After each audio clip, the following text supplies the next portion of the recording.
Now we will derive mathematically the expression of the charge as a function of time. This capacitor is initially charged, plus Q charge, and when you plug the switch on it, it starts to discharge, current begins to flow. At any time t, let charge here is plus Q and charge here is minus Q. Okay.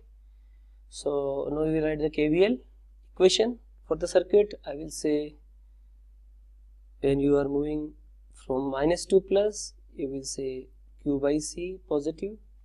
Along the direction of flow of current, potential drop there negative, minus IR must be equal to 0. Okay. So what is I? I we will calculate, it is Q upon RC. Now I is written as rate of flow of charge. One thing people know very well, as the time will increase, charge will decrease, so I will put here negative sign, minus dq by dt, it should be equal to Q by RC. Now it is dq by Q equal to dt by RC, this is negative. Now we put the limit, here say initially time is 0, charge is maximum, after some time t, charge becomes small q.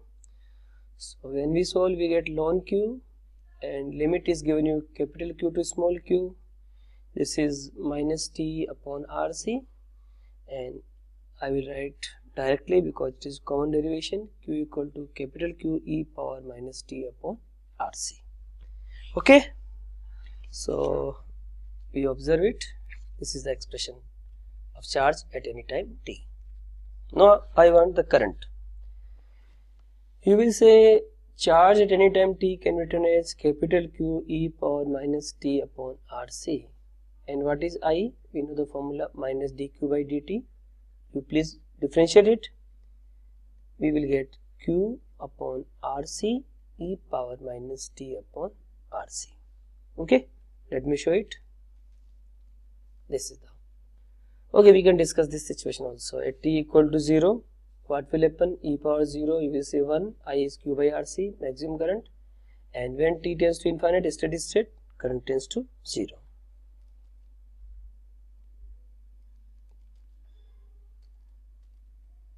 This is the graph of current versus time.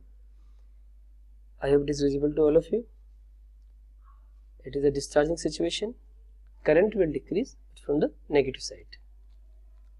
This is the charge versus time graph for the discharging capacitor. Now, in discharging RC circuit, time constant is still tau. Again, you will say to increase with R. All of you know the formula. Exactly same thing. So I will show you graph. You pause the video and just think yourself about the graphs. What of the graph you will get? Initially, current is maximum. What we will say, this current is written as Q upon RC. Why Q upon RC? You just remember the formula. We have written I equal to Q upon RC e power minus t upon RC. Okay. And you can show this graph in first quadrant also by showing the magnitude only like this. This is Q upon RC. This is current versus time graph.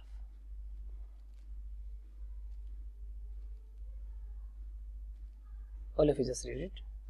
Now, potential difference across the capacitor as a function of time. You will say V can be written as Q upon C, and what is charge? It is Q e power minus t upon RC, and this is C already here, so we will write this. Energy across the capacitor, you will write U equal to Q square upon 2C, and Q people know very well. Let me write here Q equal to Q e power minus t upon RC. Now you please square and write yourself like this. Okay. Thermal power across the resistance as a function of time. I will say power is written as I square R, and what is I? That is written, I think, Q upon RC e power minus t upon RC. This is like this. Now you square and write yourself. So we will get this expression. Okay.